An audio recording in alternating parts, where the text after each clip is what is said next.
Mud Series 2, aka Neil Gaiman's Mud Series 1, continues with episode 5 and the intro. So good. Take on me? More like take on all of us, I insist. Last time I looked, Mrs. Deers, the evil one, has shown us a trick or two. She did this. This. And with remarkable ease, she did this. None of which you saw. Methinks you're not taking this narrative device entirely seriously, Mud. The show has a brilliantly efficient way of handling this bus-crushing death cliffhanger, and it's a doozy, amazing in its simplicity and imagination. I'm sorry, we've lost him. Yep, he's dead. This is a kids' show. Aired about 3 or 4 in the afternoon in the middle of a block of cartoons and stuff. Fantastic. But wait, there's more. I told you, there's nothing more we can do. Yes, there is. Through the magic of his vaguely defined powers, the old man is able to hypnotize the medics into getting out in the middle of the motorway, and then turns the ambulance into a time machine. Yes? What? He what? Turn it out. Turn it. Look what's going on. What Do are you... it.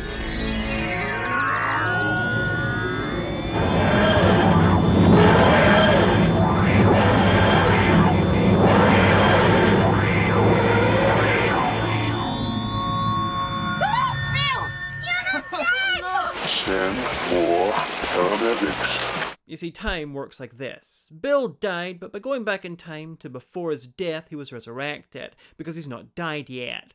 This will give him time to change the past and stop his death, which at best will mean there's 2 Bills running around, or at worst will mean this formerly dead Bill is deleted from existence, which would cast rather a gloom over the whole adventure. Yes, you see, I took you back 3 minutes in time. Yes.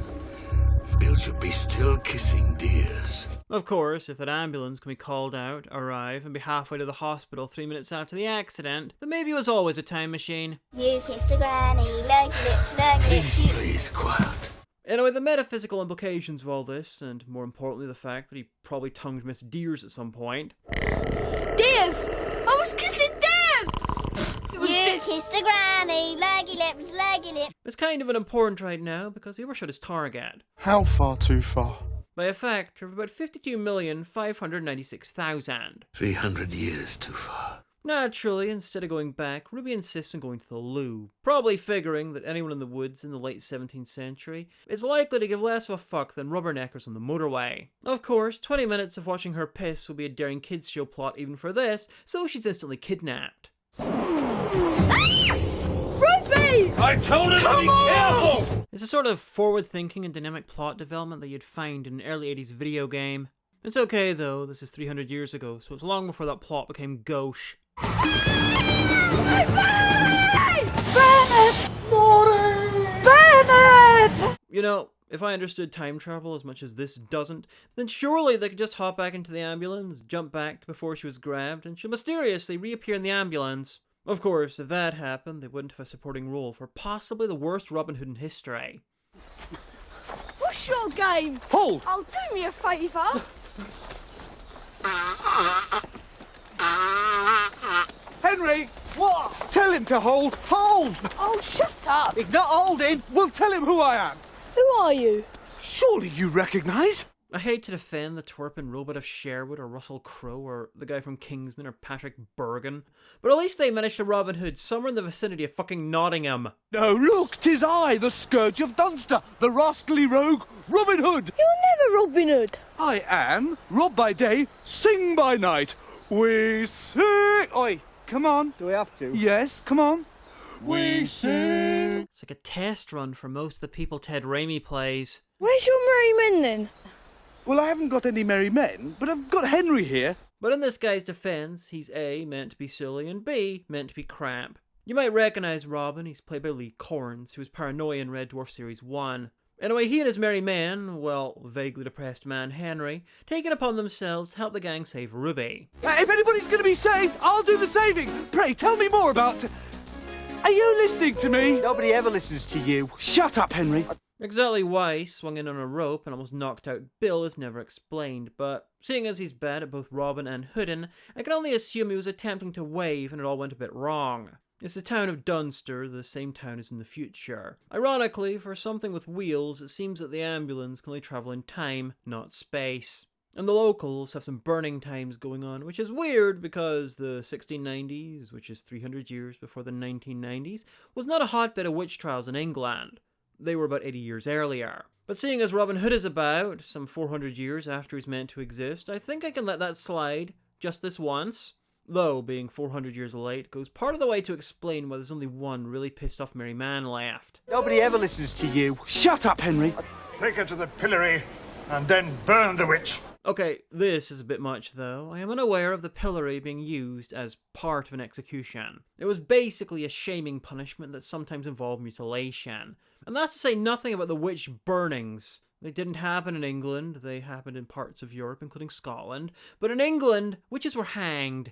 May God and King Charles have mercy on your soul. God and both King Charleses can discuss that in heaven, seeing as they were dead by the 1690s and William and Mary were on the throne. I know this is a fantastically silly show, but I feel about historical knowledge the same way that many men and some women feel about their knobs. I love showing it off and swinging it around, and I don't give much of a fuck about how someone else feels about being exposed to it. So, who nabbed Ruby? Well, it was the witch smeller pursuivant Joshua Fennell, not an actual historical character. He saw her talking with Steve the teddy bear, couldn't see the difference between him and an actual animal, and declared her a witch.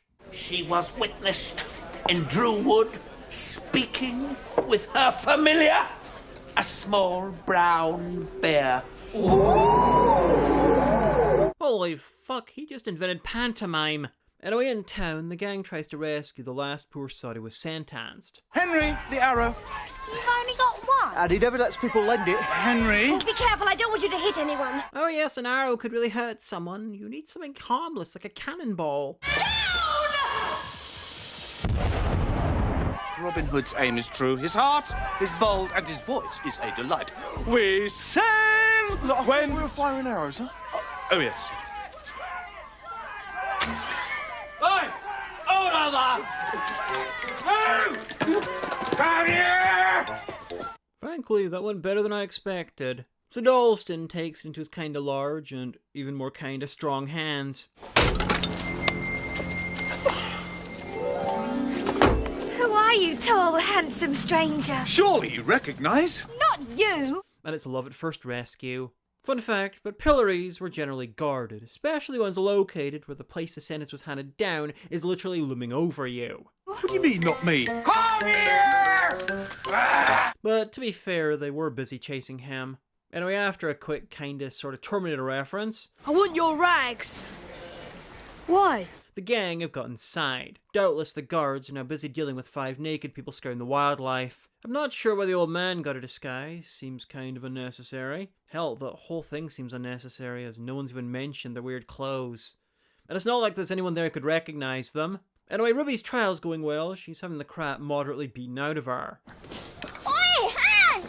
Steady! Cage the wench! Then she gets stuck in a gibbet until they try the other witches at Fennel Broad, including, drumroll please,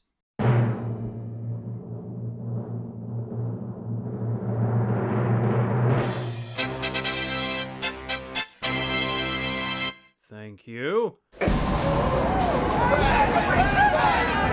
Yes, Miss Deers, who at this point in her timeline is an innocent woman who, well, I'll let her explain. My daughters pleaded innocent, yet still you sent them to the stake. Yes, this episode is a stealth Mrs. Deer's origin story. And Robin Hood is there, having been arrested, ruining all of her dramatic vengeance speeching. You put hatred in my heart! I don't mean to be rude, but I'm the one everyone's listening to. When brave Robin rode... You can burn me, but you can't burn the hatred. Thank you.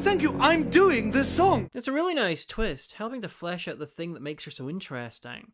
That she's not a monster pretending to be a nice old lady, that she's a nice old lady who wants to destroy the world. The hatred will remain and ferment and become evil. Oi! I'll have to start again now. Powerful enough to destroy you, your children, and your children's children, just as you destroyed mine. Dramatic reveal concluded, the others spring to the rescue, escaping with the aid of that witch that Dalston saved, and a small army of primitive screwheads hard on their collective tails. You're safe now. Or rather, hard in front of their collective tails. And the objective achieved, they're back at the van, but Dalston has something important to say. Dunster, let's get out of here. I'm not going. What? Yes, rather than simply bring his new girlfriend and their 5-minute relationship forward to a time when she's not going to be murdered by a roving band of yahoos, he instead decides to stay behind with her. I haven't got a future. Got no family, no education, no prospects. That's figuratively true in the future, but literally true in the past. But you do you, mate. Also, you do her, mate. Never had no one to look after me before. You can't do them! Please don't do them! Please don't! Aw, tearful goodbye full of genuine emotion. Be a pity if some pillock ruined it. Hold! Shut up. And you shut up! You make me sick! I hate you, Dalston! I hate you! Ruby! What you're saying clearly isn't working, Dalston. Better try something else. I'm not the brightest of blokes. Let's face it. I'm a bit dim. Points for honesty. You know, as someone who's a bit dim, maybe you're not the best judge of whether a woman you've known for 5 minutes is worth spending the rest of the series dead for. He figures he can read and write better than most people of this era, which makes him a virtual genius. I'm a virtual genius. That might be true, but virtual reality won't be invented for a while, so he'll have to make do with plain reality, and he's not. Anyway, Ruby relents, seeing as it's what he wants. Good luck, Dalston. She even gives him Steve the Teddy Bear, MVP of the famous shit obstacle course in Series 1. Oh no! It's poo! I wonder if at any point anyone remembered that these two have known each other for at most 2 days at this point. They met in the car, there was a night in episode 1, and then episodes 2 till now, as far as I can tell, have taken place almost in real time. See ya. Well, at least the others didn't get attached as easily. Though you'd think the old man would be a bit miffed at losing one of his prophesized champions. But maybe that was part of the prophecy. And lo, there was much fannying about, and the horseman Barsack, who looked a bit like a ball sack, would remove himself from the quest for personal reasons that he'd quickly regret when he got his first toothache. Mary tells me you're heading for Nottingham. By a strange coincidence, I was heading that way. Okay, didn't expect the regret to settle in quite that fast. He's gone, Miss Stutteridge. It was his choice, Ruby. That is going to mean fuck all when you get done for kidnapping and probably end up being blamed for his disappearance, Miss Stutteridge. Anyway, we have one more shocking swerve in store today, as the witch smellers men find them. And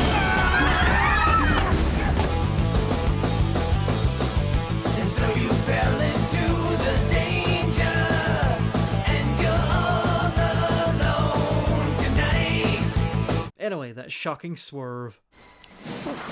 Yeah, the old man is Joshua Fennell, who had dozens of innocents burned at the stake. That is the sound of ultimate suffering. My heart made that sound when Ruben slaughtered my father. The man in black makes it now. He's taking it pretty well, I think. Allow me to clarify, he had no idea. Both he and Miss Deers had lived so long he'd forgotten how their fight began. Over the years, this terrible man became his mask of good, and Miss Deers forgot everything, even her revenge, and all she was left with was the need to destroy. It's a fantastic twist for a kids show, or a show in general. I've compared this to a Moffat Who storyline, and I do mean it. Cast your mind back to the Doctor Who version of this I mentioned before. The future incarnation of the Doctor is played by someone like Patrick Stewart, an actor that just screams honest decency. He's fighting the Master, played by a traditional villain actor, say Tim Roth, and then 3/4 of the way through they go back to the event that caused them both to regenerate, and then they pull this twist. That the event that caused them both to regenerate broke their memories, and the Doctor discovered he was actually the Master. Can you imagine the fandom implosion if they kept that spoiler free? All that suffering and misery. What do we do? I caused all that pain and horror. Anyway, you might wonder how the hell he's still alive in the future. Well, there was this line. And as for thee, Joshua Fennell, Witchfinder, I damn thee to eternity. Find me there. Miss Deers was a witch, just a good one. Apparently, at some point after living long enough to forget his previous identity, Fennell learned magic himself and discovered the prophecy about the 5 horsemen and the evil one. So Bill gives him a quick medical slap and he snaps out of it, instructing the others on how to control the time-travelling ambulance back to the present. I've been chasing the evil one for 300 years. I never knew why. or what I was. I'm so sorry. Whoever decided to put this heavy shit into a scene set in a time-traveling ambulance is either a certified genius or an authentic wacko. Anyway, they overshoot the present and Bill dies as they pass the moment of his death. And then he ceases to exist as they travel further into the future, past the point where he's turned to dust. Gone too far. Well, how far too far? We're 300 years into the future. So we're 600 years from where we were? Just in time for the accident's dad to finish paying off the fucking castle. And I still haven't had a wee. I don't know, you kinda looked like you were pissing yourself back there. Original Bill, however, doesn't reappear and come back to life as they reach the point before his death. This can best be explained with this distracting clap. What? What? What? Distracted? Good. Let's continue. Now, I'll explain. Listen, people assume that time is a strict progression of cause to effect. But actually, from a non-linear, non-subjective viewpoint, it's more like a big ball of plotty-watty, narratively-warrativey stuff that needs to be there to make the story work. Plus, they never even bring up that there are alternate versions of them running around now. I assume they got lost and went on their own demented adventure. Anyway, they save him, ultimately making the episode a bit of a tangent in the narrative, but what a fucking tangent! Excellent twist, and the show's not yet plateaued when it comes to the mad shit. And in case you're wondering if both bills somehow merged, nah, this is second Bill's last line of the episode. Where's Dalston? So the Bill we followed in this episode is dead and might as well have never existed, which is kinda worse than Dalston now being long dead.